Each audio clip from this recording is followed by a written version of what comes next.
Could Twitter be about to launch its own token? Now, this is something that many have been speculating on for a while now, but in the past few days, a number of Twitter users and researchers have been posting screenshots that appear to outline plans for a Twitter coin.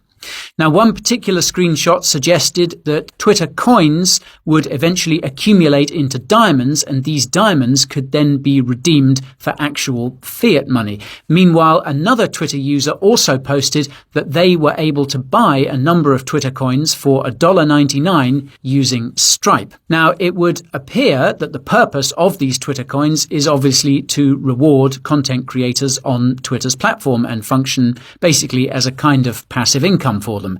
And obviously Twitter itself has been associated with cryptocurrency for quite some time now. Co-founder Jack Dorsey is a well-known Bitcoin maxi, and obviously current CEO Elon Musk is known to be a big fan of Dogecoin, and there was speculation that Elon would try and integrate Dogecoin with Twitter's platform. But the idea that Twitter is now developing its own coin seems to be gaining more and more strength, although it's worth pointing out there's no evidence that this coin would be a cryptocurrency in any way. There's been no mention of any blockchain, no mention of it being available to trade on exchanges or any other utility other than on Twitter's platform. So let's wait and see.